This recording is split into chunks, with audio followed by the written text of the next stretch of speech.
Welcome to Happily Ever Aftermath, the podcast that explores the movies that influenced how we view love and romantic relationships. Yes, there will be spoilers. I'm your host, Diana Roderick Skonnord. 27 minutes is an episode of Chopped. Do you need longer than an episode of Chopped to have sex? We're talking about Fire Island from 2022, and I'm here with Ryan to talk about this Hulu movie. Hi. Hi. How's it going? Oh, pretty good. So you weren't asking me, were you? I was reading off of my notebook. I was reading off the notebook. Okay. Happy Pride Month. Thanks. Happy Pride Month from a couple of cishet people doing the best they can. It sounds funny because I'm just like, I swear I'm not doing this movie because it's Pride Month, but it did come out during Pride Month, and I'm just like, oh, I want to watch this. Yeah. And the big reason, I want to watch this is that I heard about this when it was being in development, and I'm just like, oh, cool. They're doing Pride and Prejudice on Fire Island. Curious where this is going to go. And here it is. So now we're, I have watched. You have also watched. I was there. Yeah. Pride Month indeed, eh? Okay. Pride and Prejudice. Oh, shit. It's much better than Prejudice Month, Pride Month and Prejudice. Damn it. I'm missing all of this shit. Because all I know is this is a really enjoyable movie. Yeah, I agree. There's all the internet stuff about it, just like everyone has an opinion about this movie. My very, very basic opinion was, this was fun. It popped up on my radar when it received an honorary pass on the Bechdel test. Oh, that was interesting. That tweet, yeah, that was fun. that was kind of interesting. And I have a different one where someone was saying, a lot of people are saying this is not an adaptation of Pride and Prejudice, and I'm like, did you, one, not read Pride and Prejudice, or two, not watch the movie? It totally was. I mean, the only way you could make that argument is if you totally have a stick up your butt about what constitutes the definition of an adaptation. Okay, that's not fair, because there are adaptations that one, there are zombies. Uh-huh. Two, there's the Mormon one. There's the took place in a dog show. These are all real movies. There was a budget. I'm not talking about someone did a YouTube thing, which I'm not even gonna talk down on that, because the Emmy award winning Lizzie Bennet Diaries, very good. Oh yeah, so Diana, you made me watch that, and the Lizzie Bennet Diaries, and thoroughly enjoyed it. Sure. But it is truly one of those universal stories, a truth universally acknowledged, if you will. Yes. And the fact that the movie starts with that as is tradition. Yeah, but at the same time, I'm just like, are you acknowledging what's happening? I often wonder what happens when Jane Austen does exist in this universe, and then this story is also happening. Yeah, it pays not to overthink the fourth wall aspect of it, where he's he's got the actual novel on his nightstand in the first scene, and at no point does he stop to say it's kind of weird that this is happening in this way. But all my friends have the same initials as the Bennet sisters. What's up with that?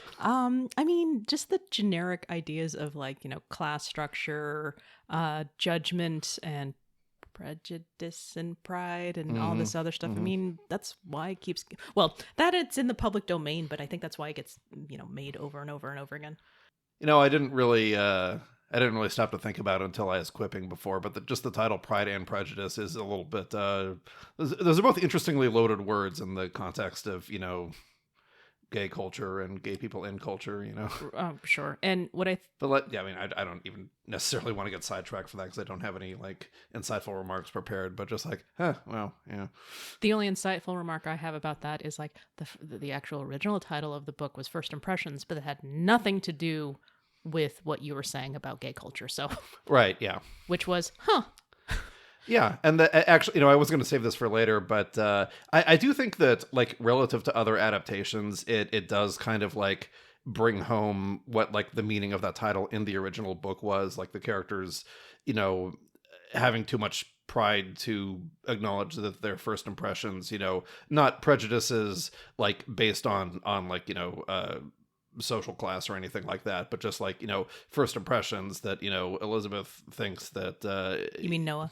Well, yes, that too. But but like in this movie, to the best of my memory, I believe Will was calling out Noah for like, you think you have everyone figured out, and that is prejudice in a certain dictionary definition of the word, just assuming you have everyone else pegged. And well, I sympathize because I also hate rich people. Sure. And then when I say rich people, I mean very like own mansion type homes on vacation islands on the beach. Yeah, this movie was like a really interesting kind of just dip into that culture, because like the voiceover narration really does talk about like all the different kinds of privilege that kind of like separate these vacationers on Fire Island into these classes where it's about money, and it's also about race and attractiveness, body type, physical fitness, Right. Yeah. It's they do a really good job of just kind of lining that all up in like the first 5 minutes of when they're on the ferry, and just the fact that Noah missed was it a train or was it a bus to get to the boat? Right. And he took a lift all the way over there. Just like, it's like what, like $300? Yeah, exactly. It's like, yeah. how did you even pay for that? He like doesn't even have a credit card, and they joked about like he has a credit card from Forever 21 or something like that. Something like that, yeah. Yeah, but again, it is like quip after quip. And a few times, honey, can you turn on the subtitles? Because sometimes it was just so fast. Yeah. And I really had to think about, like, what are they doing? Like, there's a joke about... Some of the funniest stuff to me was in, like, the background chatter. Oh, yeah. Which was frustrating because they don't subtitle that. And I was trying to, like, wait, what do they say? That's, That sounds funny. But, yeah, a lot of that was just... So this hour and 45-minute film, I think it took us 2.5 hours to watch. I'm like, honey, back it up. I need to... I want to hear what they said. Turn on the subtitles. Okay, did you get that this time?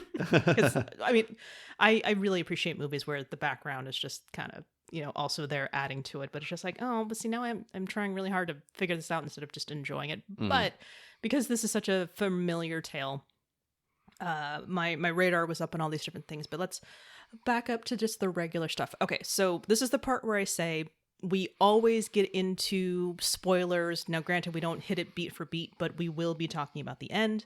This is based off of Pride and Prejudice, which is, in the public domain, so you don't really have a choice. But how they decided to tailor this to, this particular story and into a more modern time frame is spoilery. So if you have Hulu, I'm sorry, this is behind a subscription wall, but I recommend you see it. You can still enjoy it even if we do spoil the crap out of it, but you have been warned. As always, spoilers. The IMDb description, a pair of best friends set out to have a legendary week-long summer vacation with the help of cheap rosé and a group of eclectic friends. Okay, we'll go with that. The cast is... You have a map, actually. I made myself a cheat sheet, just like mapping all of the characters' names to their respective Pride and Prejudice characters, because that just is the easiest way to keep track of. Because there's like, I did a similar thing with Gosford Park. Yeah, as we were alluding to, like the story is very much structured around this sort of like meeting point between these two large groups, these two houses, because they're all sharing houses, and there's like the rich one and the poor one, and each one represents like about a half dozen characters. So there's a lot of just first names to keep track of in the story. So sure, and I needed a cheat sheet. So, but cast wise, Joel Kim Booster as Noah, who is Elizabeth Bennet. Okay, and you've got Bowen Yang as Howie. Jane Bennett. Okay. Margaret Cho is Erin. Erin, who is we were talking about this. I think she's kind of a composite character of both the Bennett parents. Oh, sure, yeah. Yeah. Oh, and I also made the comment that they kind of absorbed Charlotte from Pride and Prejudice into Howie in just a very, very small way. Yeah. In because you don't really need a Charlotte character per se, because they're okay. So they are best friends. Yeah. As was Charlotte and Elizabeth, but the whole thing about being closest sisters, Jane and Elizabeth. I mean, you have the closest friends of this large friend group. Right. Yeah. And refresh my memory, Charlotte's the one who married Mr. Collins. Yes. Yeah. And there's not really, and the Mr. Collins subplot doesn't really show up in this story, so that's kind of strange. No, and it's not needed. Yeah. I mean, Pride and Prejudice, the book is very, very, very dense, so it's not really needed. Conrad Ricamora as Will. That's Mr. Darcy. And when we were talking about this, I'm just like, oh, well, they still keep, because you got Noah and Howie, but I'm just like, oh, but they still keep Will and Charlie, and your response was... they don't use their first names in the book. I don't know that Mr. Bingley is Charles Bingley. And now you do. And now I do.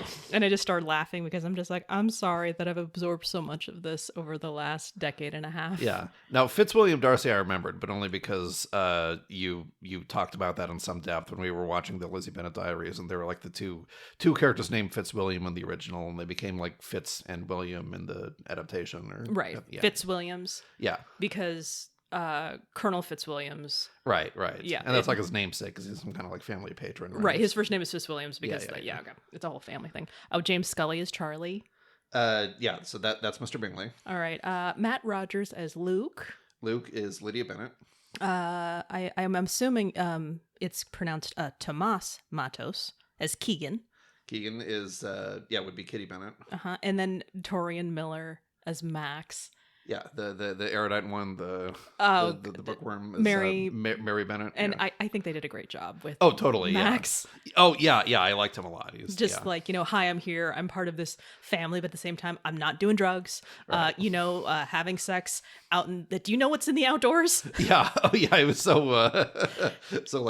nervous and pretty much set up to be both of our favorite character, probably. Right? And then Nick Adams as Cooper. Cooper, right? That would be Caroline. Yeah, Caroline Bingley. Bingley. Yeah, sister and then Zane Phillips as Dex. As Dex, the villain, Mr. Wickham. Yeah, I mean, there's the grades of villains. Yeah, and then there's a few others. I think the biggest other speaking part would be like Brayden, the douchey housemaid, who I kind of think he's kind of the Mr. Collins in this. Not again because we don't really have a Charlotte. Wait, it is Charlotte, right? No, I said there was a Charlotte who was absorbed into... Yeah, sorry. There's no Charlotte on my cheat sheet, so I'm afraid I'm saying the wrong name. But yeah, anyway. But yeah, no, Brayden kind of just represents the general sort of like classist elitism. And well, I mean, there was also the second sister in Pride and Prejudice. Oh, sorry. There is a second sister in Pride and Prejudice. Whose sister? Sorry. Second, so Charles Bingley has two sisters. Oh, yeah. Caroline and crap. There's a Louisa. And there's a Georgina in there somewhere? Or? That's Darcy's sister. Yeah. Also not appearing in this adaptation. No. Okay. No. But may have siblings for all we know. We don't get to know him that well. I mean, yeah, there were a lot of other like guys floating around the rich people house that I didn't really catch their names, so maybe they were in there somewhere, but I don't think they had names, honey. Yeah. They just had glares. Right. Glares and underwear. / thongs, maybe? I don't know. Definitely a lot of masculine eye candy for those who were so inclined, right? Yeah, which you asked me about, Yeah, we were kind of talking about like, the kind of like men subject of male gaze and as a straight woman, and how does that, appeal to you or fail to appeal to you? So. Yeah, and it failed to appeal to me because I'm just like, honey, half of them are assholes. Right. And so that just immediately makes any type of attractiveness like wah wah. Except the Mr. Darcy character, who starts out as an asshole, but then over time we learn to amend our prejudices about him. And well, so for me, I in the beginning used to think the moral of Pride and Prejudice was don't judge anyone from the beginning because you never know what's on underneath. But no, as it turns out, no, he was an asshole, but he also changes. True. Half and half. It's both. One, you don't know everything. Two, people who do make efforts to change their things. Because he was... Yeah, it is half and half. Because half of it is like, you learn more about his motives and, right, exactly. Because so for those not so familiar with the story, it's... And to the best of my knowledge, this is true of the original book and basically every adaptation, but a lot of, Mr. Darcy's kind of like rudeness toward the Bennet family and pushing them away is because he's so hyper protective of his best friend, Mr. Bingley, and gets some like negative first impressions that, they're just after his money, et cetera, et cetera. So. Well, that's the first half. The other half of it is that he is incredibly judgmental about their behaviors in public. Yeah. And the judgmentalness is real. That is an actual aspect of his personality. And maybe also softens a bit over time, right? Right. But at the same time, though, Charlotte and Jane have to point out to Elizabeth that you think that about them too. That's not that's the exact same thing right. that you were embarrassed about by your family. So, Mm-hmm. but I want to talk about this movie because it's so easy to get like imprint on this because it's supposed to be an adaptation, but at the same time, that's just how I roll. I'm just like, and Pride and Prejudice go. But this movie by itself, it's just, as I said before, so quippy. Mm-hmm. And I don't want to be the character Charles. Oh my God, you're all just so funny and biting. Have you heard of Amy Schumer? You told me that line was in the trailer. No, not that one. Okay. I said the whole thing where they're playing. I don't know what is it. I don't know the name of the game, but it's just with the Marissa Tomei. Yeah, I don't know exactly what, but it's like. Yeah, so Heads Up, I think it's called. Maybe, yeah. Is that an actual like mobile phone game? Yes. Yes. I've never played it before, but it's yeah. Oh God, we're old. So it's like he has the name of a celebrity on his forehead that he can't read, and everyone else is like doing impressions. No, it's just like you're supposed. It's pretty much charades, but it's on your forehead. Okay. Yeah. Sure. I mean, they were definitely talking, so not. Oh, like sorry, charades, not charades. Like, it's like taboo, but taboo, there's like no it's rules. Like you just can't say their name. Sure. Yeah. Yeah, that's the basic idea of it. Mm-hmm. But just like doing increasingly urgent like recreations of scenes from My Cousin Vinny, which is pretty funny. Yeah, and just the fact that you find out that the Mrs. Bennett character, Erin, played by did I say Yeah, I said Margaret Cho in the beginning. Yeah, I went through the whole cast. And she's just like, we're broke, and they're just like, oh no, how could this have happened? So also putting in the whole the family quote unquote doesn't have any money, and so it's just like how terrible I am with money. I was an early investor in Quibi, and I love that you just. Does anyone know what Quibi is? That's also kind of the point, but I'm just like, oh crap, I know what Quibi is. Right. It just looked like there could be some interesting things on there, but I wasn't thinking of Quibi. I was thinking of the one before that, which also died, so it doesn't matter. But you respond to that. I need to look it up. I was reading some trivia page on the internet, and I think that was kind of like an inside joke because there was a series named Fire Island on Quibi that like. Oh, I think this is was this based on it or no? I think what happened originally was it was supposed to be a project for Quibi. Oh, okay. But maybe there definitely has been a streaming series named Fire Island that came up in some of the Google searches when I was looking for this movie. I don't know anything about it though. I think it might have been was like a reality series or something. I don't. I don't actually know. I don't. I know either. But I will figure out the name of that other streaming service that died very, very quickly. But the point is, they're both gone. Do you remember when Verizon had its own streaming service? Not really, no. Okay, it was like I think it was called like V90 or something. Sure. But I mean, it's no Rotten Tomatoes TV. Anyways, yes, exactly. But it was kind of funny when I was looking at quotes to start this because a lot of the quotes were just quotes from other movies, so that doesn't work. I couldn't break out my Marissa Tomei impression. Oh, and that was just like some of the funniest stuff, and I can't even really articulate why. In fact, we were talking. I don't know why this like one like you can't even call it a joke, but that's just like had me laughing harder than any other moment in the movie. Is like one of Will's guesses when he's getting all the Marissa Tomei clues, and he sort of helplessly guesses Alicia Vikander, and then they started like I said, the background chatter is the funniest stuff. All of like Noah's housemates, the Bennett sister analogs, they just like they're very chatty, and there's just a lot of like rapid fire conversation where they just start like talking about Alicia Vikander. It's like, oh no, I liked her in Ex Machina, and I was just like. It was not particularly movie like. It just kind of felt like that kind of authentic dialogue style where just like most screenwriters would not bother writing down that level of like inane babble among friends in their screenplay, and it just kind of hit a bit different, and it just like it's just funny. It's like, but it's also realistic though, because I have my own version of just like, oh my god, how can you mix up blah blah blah and Alicia Vikander and all these people, and like, oh right. Laura Dern, we get it, you're gay, and I'm just like oh, I have my own versions of that. One of the guys called her Alicia Vikander, and I was just okay. So I found it. CISO, the other streaming service that CISO. died. Oh yeah, okay, that I remember hearing that name at least. Sure. I don't remember anything else about it, though. Yes, which is unfortunate because a lot of the podcasters I listen to had shows on CISO. So. Oh, okay. When you were talking about the just the jokes and the conversation that's going on, and it actually, I made an earlier comment about Gosford Park.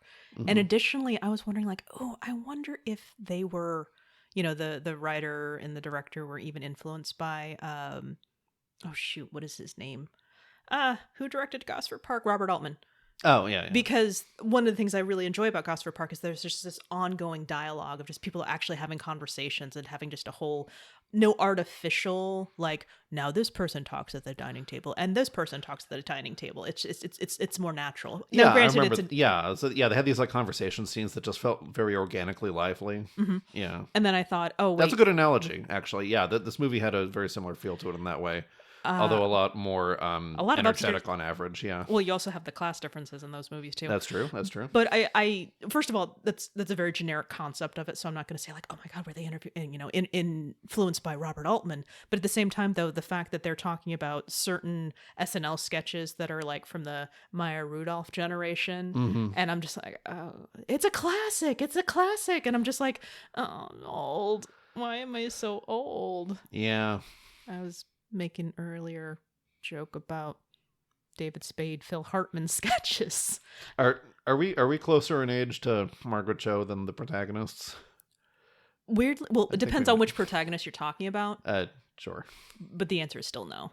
Oh, Some really? of them are older than us. Well, sure. So the actor who plays. Oh yeah, that's right. Oh yeah, they said. Oh yeah, actually, I think he said he's 30 at one point. I forgot. I was thinking maybe a bit younger than that, but yeah, okay. Yeah, some of them are younger than us. Some of them are older than us. I think the character that the actor who plays Luke, I think he's born in 1990. So I'm just like, that's close, but I'm so old. I'm not sure the character was meant to actually be that age, though.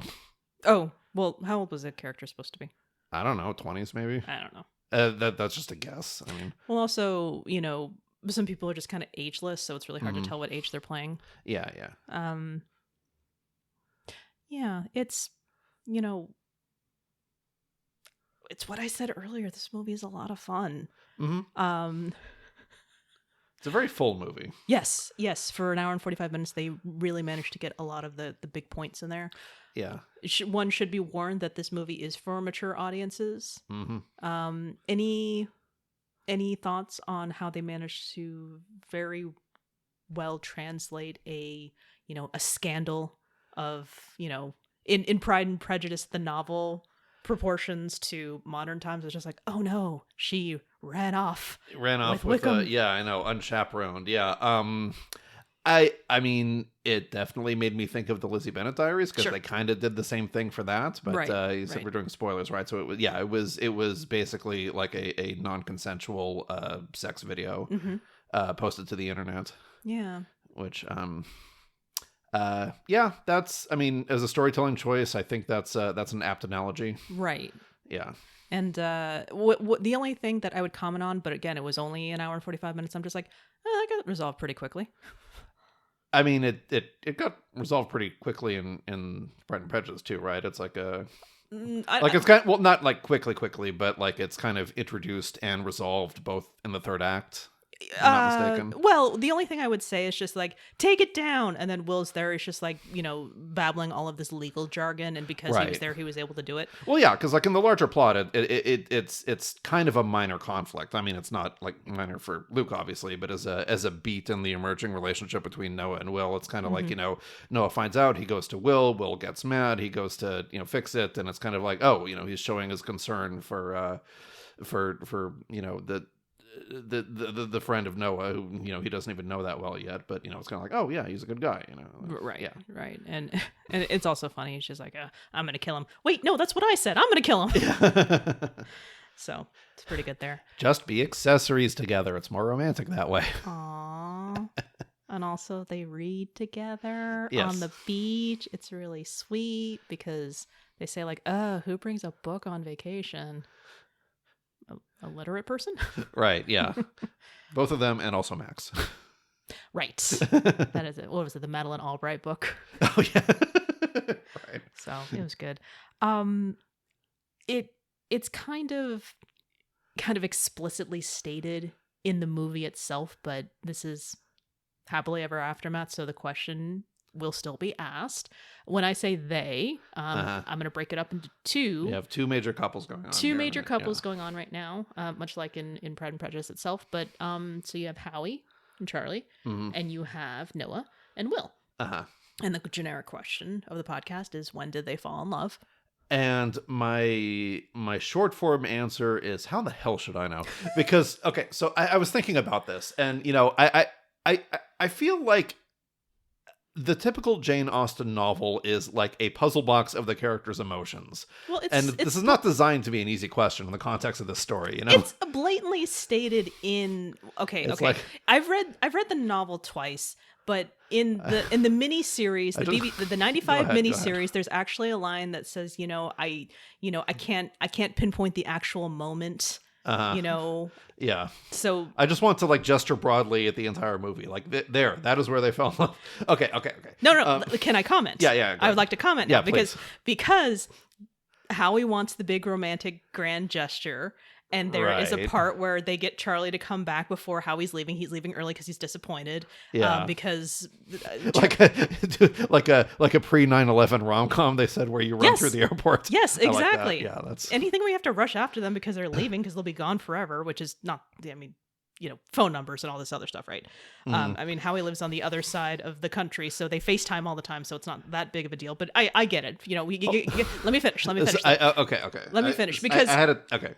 Because I watched the end again for the sake of the podcast, and there's this part where they're just like, Charlie is just like, he's being nudged by Noah. You gotta do it. You gotta do this for Howie. Grand gesture. I love you. Ooh, no. And Howie's just like, yeah, no, we're not there. No, it's like, oh god, yeah, that was so funny. It's like, yeah, you have to do something big and dumb. It's like, oh, too big, too dumb. Dial it back. But that's also the point, though, is that they in this time frame, it's too soon, and they all recognize that, and it's fine. Oh yeah, I'm so glad that they in the movie they made a big deal about how like time doesn't feel like it works normally on Fire Island, and which is like, and they have those big like intertitles that tell you what day of the week it is every time it's a new day, which is helpful and also very much like a good place to know when you say, oh, can I go pee? Right. But also, they make the point that like, a day can feel like a month, and that really does kind of get hammered home in terms of like both the emotional development of these relationships, but also, like I said, it's a very full movie. There's just like a lot of plot packed in very densely. So right. So that's where when you just kind of shrug and go like, the movie, I would just like, no, it didn't happen. They're attached to each other. Yeah. So I went back and I skipped around and I was trying to find a few scenes to kind of anchor these emotional beats onto, and one thing that did stand out to me, which was, I think, just before the kind of revelation around Dex the villain with the sex tape, like Will is like trying to warn Noah about him, but without saying too much because he doesn't want to. It's not my story to tell. It's not his story to. Yeah, exactly. And it's like the when he's done this in the past, there's a certain amount of like he's probably trying to respect the victim's privacy. You kind of get after the fact, and I mean, he's also a lawyer, so yeah. But it turns out that wasn't really the point. It was a friend of his, so yeah. And I guess the one detail in that stuck out to me is when Will says to Noah, like, I need you to trust me. And that is like, I mean, that was, I don't want to call it like a vulnerable moment, but it was, I mean, trust is romantic, right? I mean, I think so. Yeah. So that I'm just gonna say like, I'm gonna call that like the key turning point. And you know what else makes this really complicated is kind of like separating love from lust, because I think they had already kissed at that point, but that was just sort of like an impulsive thing in the rain and the mud, and they didn't. They didn't kiss in the rain though. He like tried to, but he pushed him away beforehand. Did they not? Maybe I lost track. I don't know. Well, it's also like easy to lose track. Yeah, because I've seen so many damn versions of this. Sure. Stories. Like, did they kiss? Did they not kiss? I don't remember. Yeah. There's some kissing. Yeah, and Yeah, as for they danced. They had danced together by that point. But that was just like a big party where they were just kind of shoved into each other. Oh, yeah. I mean, that was they were more like dancing near each other. Yeah, that I was know. A big, which is so great. I remember asking you, honey, is this the Netherfield Ball?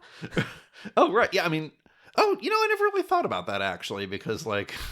Well, the conversation they have about the books is when they were dancing. It's just the whole, like, oh, this is how you have a conversation. Shall we just sit here silently? And Right. Perhaps we can comment about this. But, it's just... Yeah, I mean, I was trying really hard to map it, and I really do appreciate how much they did. That's kind of cool. I didn't stop and think about the balls so much. Shut up, not a word. But no, because like in what's the term in Regency times, with all the social mores, like the dancing together is actually one of the socially permitted forms of like intimacy. Is you're kind of getting to know someone and you're not dating them yet, but you get to touch each other's hands and actually I never really made the connection that so much of the like early beats of that relationship is happening at these like big dance parties and nightclubs and bars and stuff. So yeah. Yep. It's brilliantly done. Mm-hmm. Right. Yeah. Okay, wait. All right. So and then as for oh, right. Howie and Charlie. Yeah, I mean it's I want to say as far as like Howie's feelings really getting there, he was looking for the rom-com gesture, and he did get it in the end, which was pretty cool. Yeah. And it's like, well, why are there flags? I just thought they were trying to get his attention. Yeah, I thought so too. Yeah, they had they were like, do we want to fill in the plot for the? Go ahead. Yeah, it's Howie had already left the island, and he was already on the water taxi. He took a ferry. Oh, ferry, right? Yeah, he took a ferry back to the mainland and was basically on his way to catch a bus back to the airport because he was heading all the way back to San Francisco where he lives. And Charlie and the rest of the group, I guess, like kind of non-violently hijacked a water taxi in order to kind of like overtake the ferry and catch up with them. And I'm sure a lot of money was talked about to hijack that. They kept using the word stole, so I don't know. Okay. Yeah. I don't know. But yeah, and as they're sailing up, they're all like trying to get his attention, and they have like these pride flags on hand that they're just like frantically waving back and forth, and he's just like, why are there flags? Because it's a bit unclear whether it's like just a spontaneous outburst of like gay pride demonstration, which is kind of what it looks like at first glance. So that was a comical moment. It's fun.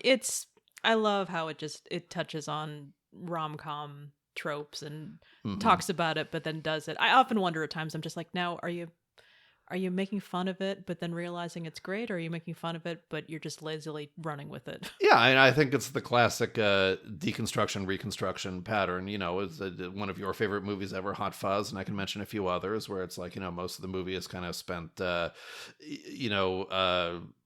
analyzing and taking apart these tropes and examining how they don't work in real life, but then in the final act you sort of like, oh, but this is why we love them anyway, kind of thing. Well, sometimes it could be done in a way that missed its own point, so I don't think I don't think they missed their own point. No, I don't think so. Yeah, especially with the "I love you." Oh no, that was very funny. It's so funny. We just and then so I stand by my no. Howie said it. Just wait. Like, no, too soon.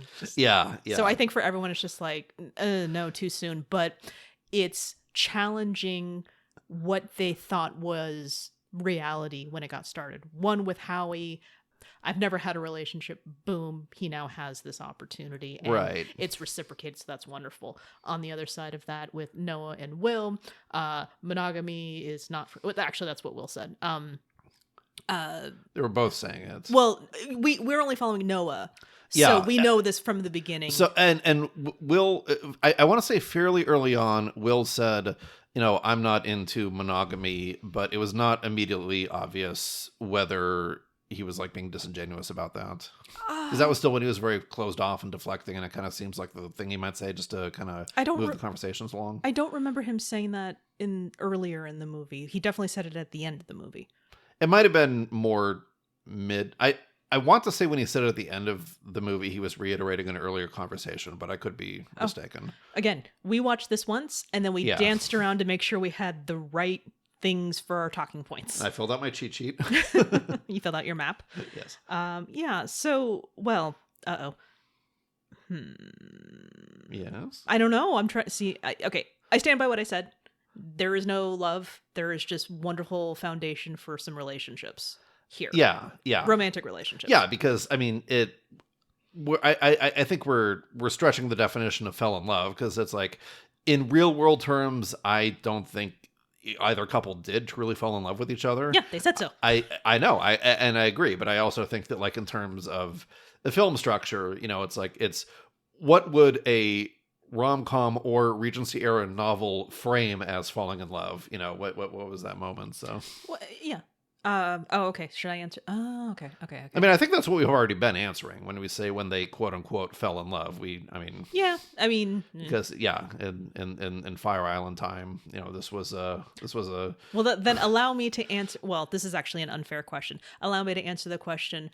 When did I want them to fall in love? That's a good question. And the answer is, well, it's based off of Pride and Prejudice. So from the beginning, I want them all to be happy. I don't care who they are. Answer. I actually, about that, I have a quick question.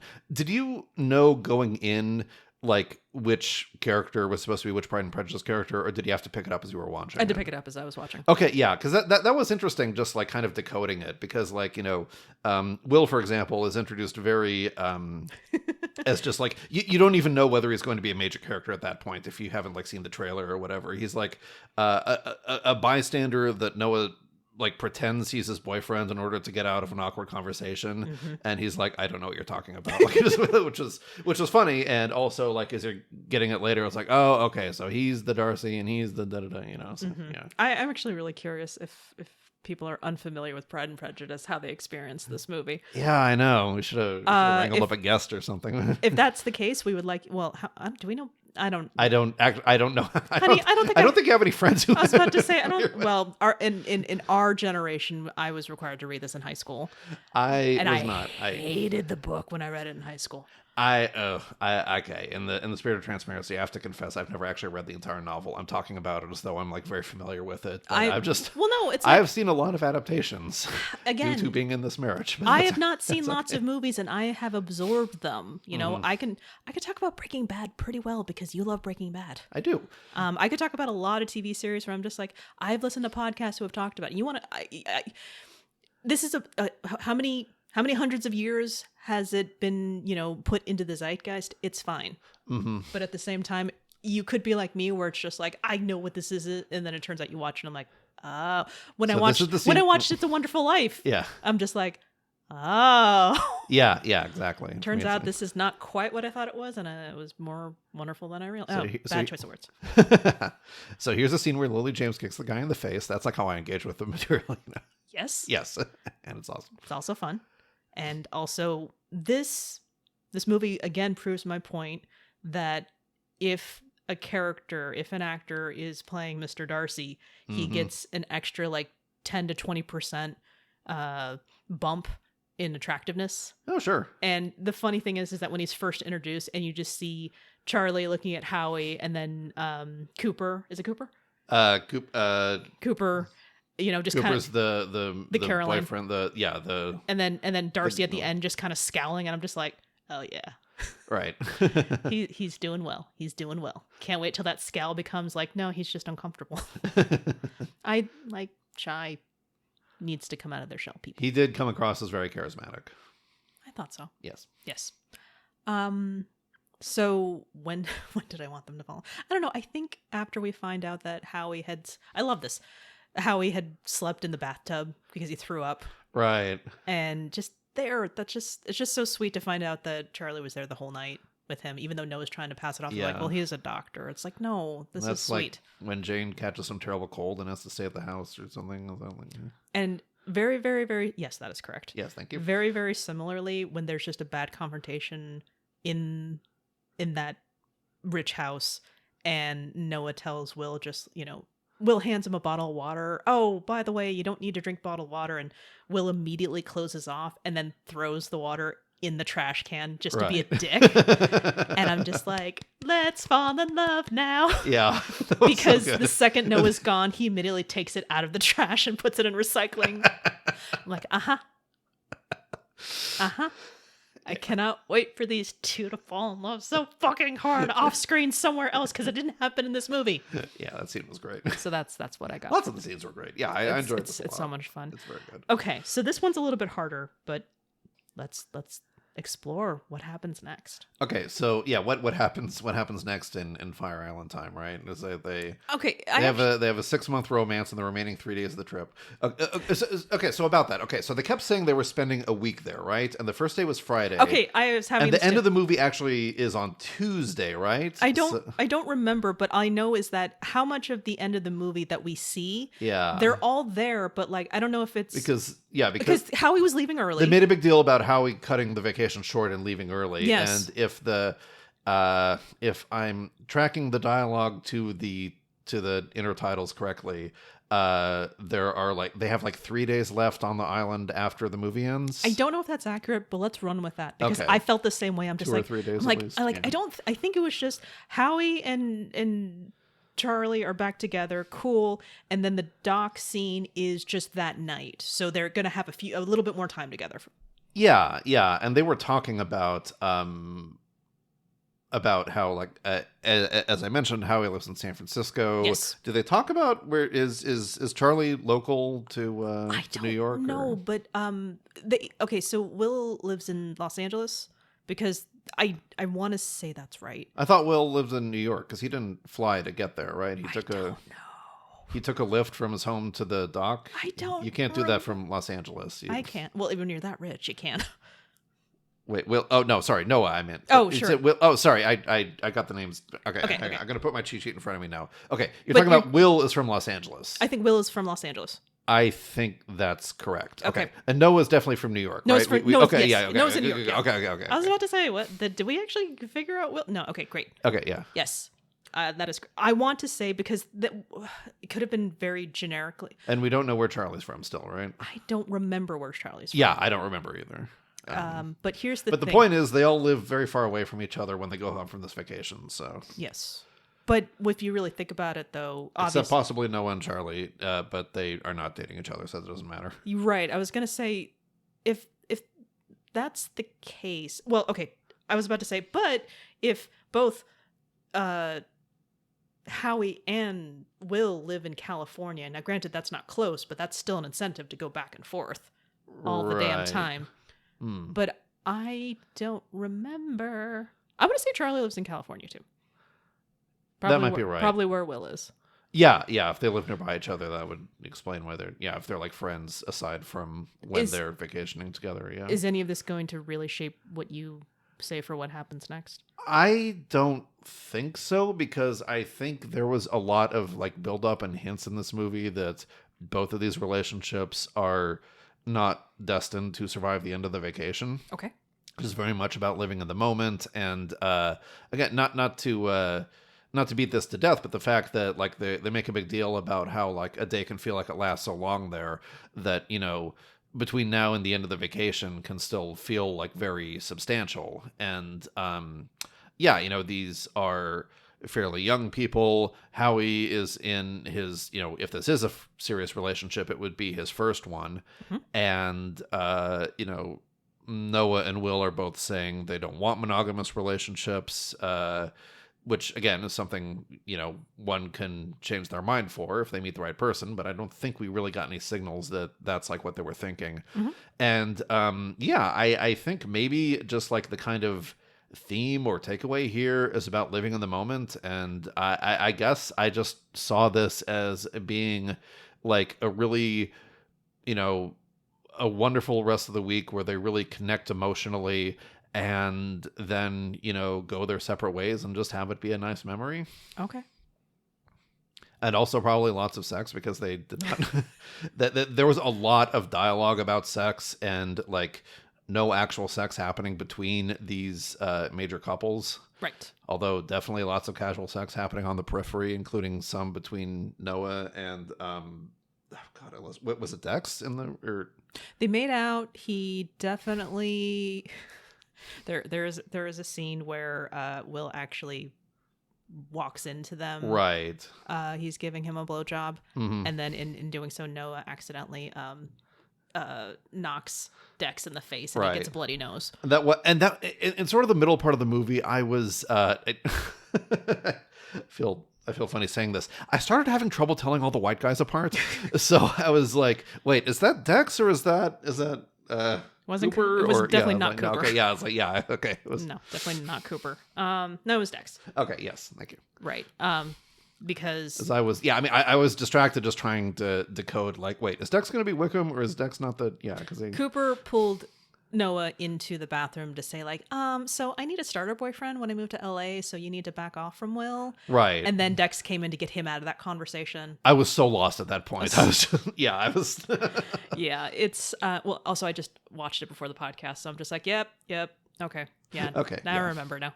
I got it all figured out by the end of the movie. Though, I still don't have it all figured out, but isn't that the whole point of your ending, though? It's like, we don't have it all figured out, but let's just have a good time. Right. So here's where I am going. And one of the things about Pride and Prejudice is that these relationships also is what is supposed to secure the futures of the families.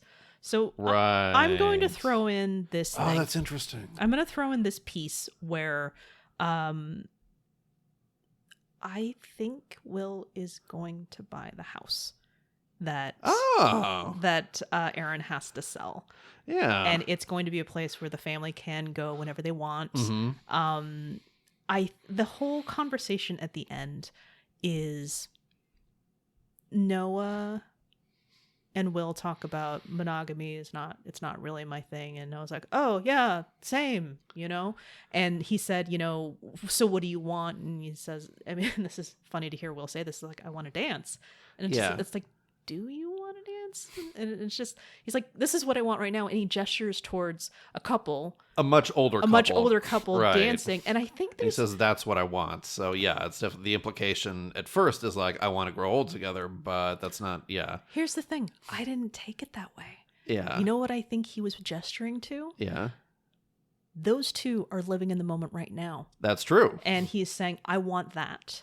Mm-hmm. It doesn't matter if we're here right now or we're older and we're doing that. I want to dance. Mm-hmm. And he's just like, oh, I don't want to. And it's just like, no. I am also not monogamous. And I'm not saying that to make you feel good about these things. I think they are both not monogamous. And I think that's going to work for a while because you can have a successful non-monogamous relationship, especially if you're long distance. And I think what's going to happen is that they're going to connect with each other and they're going to stay like connected to one another. And then they're going to keep coming back to Fire Island each year and being physically together, and then a chance to visit with Charlie, a chance to visit with Howie. He wants to see Howie more often.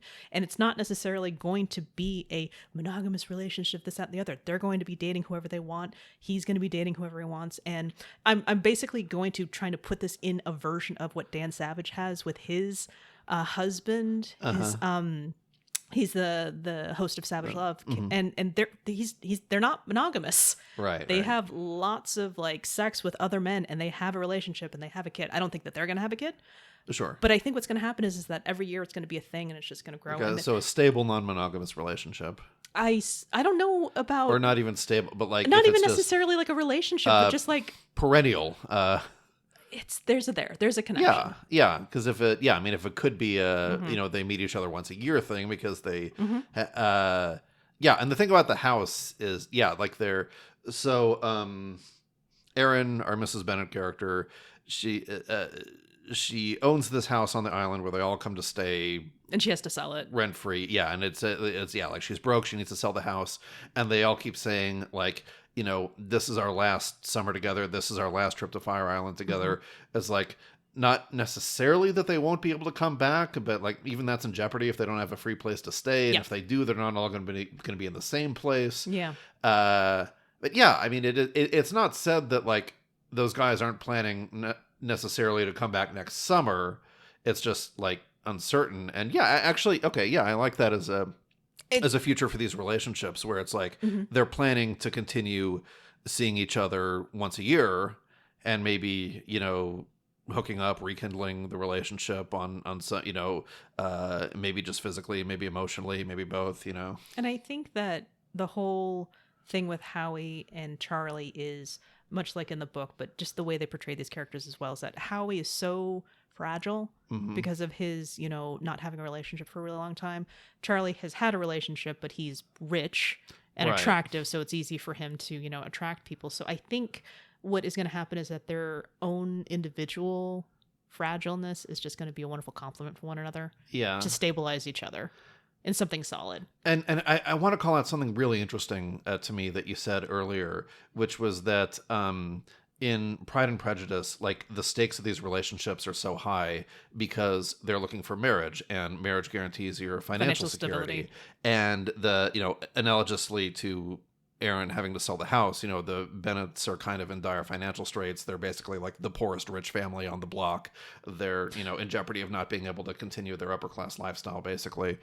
And so like these relationships that they're forming are entirely about the future. And as you pointed out, that is like the diametric opposite of this kind of live in the present theme of Fire Island.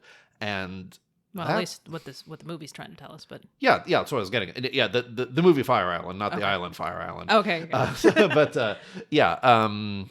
And I'm not sure what that means, but I need to noodle on that for a little while. Well, you don't get to do it while we're recording, so. Oh, that's okay. But yeah, I besides being engaging and very funny in a lot of places, I think this was a fascinating glimpse into a culture that I don't really know a lot about. I hope a realistic one. I learned about a lot of party drugs that I knew what ecstasy was. I had heard of how ketamine, they call that K or special K. They were what is G? I don't know what G means. I don't know. There was it. Okay. What makes you think I know? And a random pill from the floor. It could be an antibiotic. Yeah. I mean, same for me. Like I said, lots of things I had to Google after it was over. I was really proud of the references that I did get. Way harsh, Ty. But overall, it's a lot of fun. I said that 8 times, so I stand by it. Yes. And if you haven't done any Pride and Prejudice, anything, and you watch this, please. Please let us know what you thought of it in terms of like how you experienced it. And if you start bad-mouthing it, never mind. You can catch us on Twitter and Instagram at HEAMCast, HEAMCAST. We're on Facebook at Happily Ever Aftermath. And for longer form thoughts, you can email us at contact@HEAMCast.com. Yeah, you can find me on Twitter at Ryan Skonnord. You can find me retweeting the HEAMCast account. Thanks again for coming on to talk to me about this. Hey, you're very welcome. All right. So until next time, may your aftermath be happy.